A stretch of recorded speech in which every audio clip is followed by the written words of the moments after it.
The Certified Peer Specialist, or CPS, model includes a commitment to respecting all the different ways that mental health and substance use recovery can be achieved, and not discriminating against any specific recovery method nor the people who choose them. In this video, we will talk about how supervisors should similarly be able to commit to supporting individuals' pathways to recovery, both for the sake of the participants that their program serves and the certified peer specialists they supervise. Let's begin with how respecting individual pathways to recovery is relevant to providing supportive supervision. In other fields, the norm is for employees to explicitly or implicitly be discouraged from sharing personal details about their health with their supervisor. This is particularly true when it comes to mental health, which still carries a large stigma in the workplace. However, for peer supporters, sharing parts of their lived experiences is part of their job. And since it is part of their job description, it is a relevant topic for supervision. A CPS may self-disclose to their supervisor in terms of how they used storytelling with a participant, or simply as a way for the supervisor to understand them better and their lived experience. In these situations, supervisors may learn about previous or current ways that their staff practice their recovery. Therefore, supervisors must adopt a commitment to supporting individual pathways to recovery the same way a CPS would. Chapter 5 of this guide outlines how self-disclosure and storytelling are utilized by CPSs in their work, and therefore how self-disclosure can come up in CPS supervision. For supervisors, respecting individual pathways to recovery means 1. Acknowledging that their CPSs will have widely different recovery experiences, and having a different recovery method does not make one better or worse at recovery. 2. Acknowledging that their CPSs will have different opinions, beliefs, and worldviews about their recovery, and having a different recovery perspective about their own recovery does not make them more correct or wrong. 3. A CPS supervisor should not let a CPS's personal recovery path affect their evaluation on the intelligence, stability, decision-making, trustworthiness, or other qualities of the CPS. 4. A CPS's personal chosen recovery pathway or method does not reflect on the performance or skill as an employee. Employee evaluation in regards to their ability should be based exclusively on their ability to perform the job functions. 5. A CPS's personal chosen recovery path should not affect their ability to provide support to a participant who has a different chosen recovery path. 6. A CPS supervisor refrains from giving advice, judgment, directions, instructions, encouragement, discouragement, or commands for any CPS's personal recovery pathway or method. 7. A CPS supervisor refrains from imposing their own viewpoints, language, opinions, or worldview on how a CPS should refer to their own recovery. This commitment requires a supervisor to be aware of their own viewpoints about recovery and separate that from the way they provide supportive supervision to their own employees. This ability to provide support and respect individuality is similar to the process that CPSs themselves undertake in their work. A supervisor must be aware that when having a staff of people with lived experience, they will have widely different recovery experiences, and these recovery experiences do not reflect on the performance or skill of these employees. A supervisor must be self-vigilant that their feedback on employees' ability to provide recovery support is solely based on employees' work performance, not how they achieve recovery in their personal life. Supervisors need to make sure that they are respecting their CPS's pathways to recovery, and in turn that the CPSs are respecting their participants' pathways to recovery. This turns us to how supervisors can evaluate their CPS's commitment to non-discrimination on part of pathways to recovery. It is a normal part of peer work for CPSs to discuss their personal recovery with their participants. During their training, CPSs are instructed on how to use storytelling and self-disclosure with intention and for the purpose of benefiting the peer. However, supervisors can still provide guidance on how a CPS can use storytelling without being prescriptive. A CPS can subtly or overtly show favoritism or discouragement for one recovery method over another while they are sharing their recovery experience. This is often unintentional, or can come from an understandable impulse to being enthusiastic about something that has saved or transformed their life.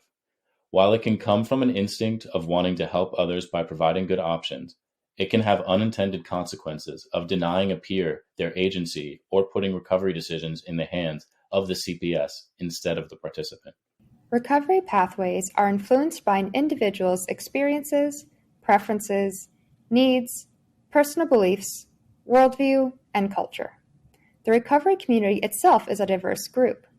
Peer support and other recovery-based services are trying to address the medical model failings that ignore or erase the diversity in recovery experience, but doing so requires additional consideration.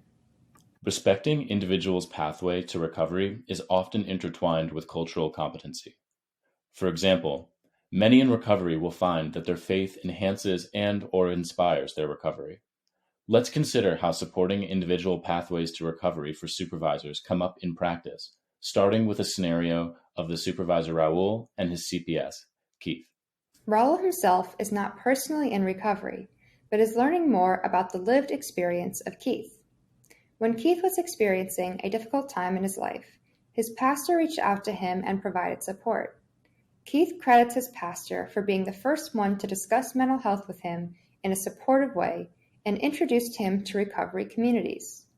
Keith continues to find support in his church group and its leaders. In addition to other supports, Keith incorporates daily prayer as a part of his regular wellness practice.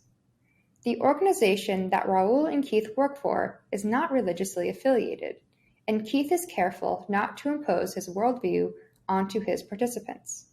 But Raul can still learn about how Keith incorporates faith into his recovery and respect his personal views as being a valid way to experience recovery.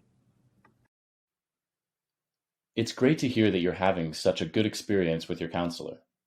I remember when I was first able to talk to my pastor about what I was experiencing, being able to talk to someone I trusted was a huge relief. When it comes to wellness tools, I personally find daily prayer to be relaxing and help me focus. I know that others get similar effects from meditation, reading recovery texts and poetry, or daily affirmations. Do any of those appeal to you? For me, the turning point in my recovery is when my pastor noticed I was having a hard time and reached out to me. Would you like me to share that story? New supervisors might find this situation odd, out of a general belief that cultural or religious beliefs are not relevant or appropriate in the workplace under the goal of maintaining professionalism.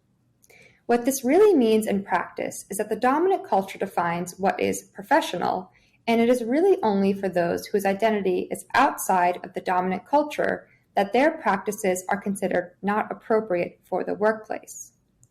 Because the personal is professional in CPS work, Keith can use self-disclosure with his peers in a way that is intentional, helpful, and respectful of the participants' autonomy, whether they share the same background or not. Therefore, there is nothing wrong with Keith's personal pathway to recovery, and Raul can and should respect Keith's worldview, even if it differs from his own.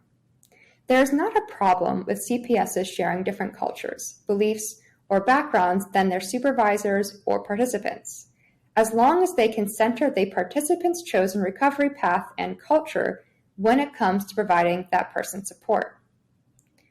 Respecting pathways to recovery also includes respecting an individual's viewpoint on recovery and the treatment tools they choose to use. Let's take the next scenario of the CPS Denise, her supervisor Jen, and her participant Michaela. Denise is a person in recovery. Denise does not use psychiatric medications as part of her mental health wellness. She views her taking medications as a hindrance to her recovery, and that it ultimately makes her feel worse. Denise's views are itself a non-issue. Her recovery pathway is her own, and she is entitled to her personal beliefs about her wellness. Her supervisor, Jen, should respect Denise's own personal beliefs about her own recovery, and should be careful to not push Denise into making different recovery decisions, belittle her choices, or make stigmatizing comments on her lack of medication usage. In turn, Denise needs to be able to maintain her own personal beliefs without letting it influence her participants' decision-making. Michaela does not share Denise's views on medication. She found medication to be incredibly helpful and does not think she would be able to function without it, nor does she want to. She views medication as one of the many tools she uses for her recovery.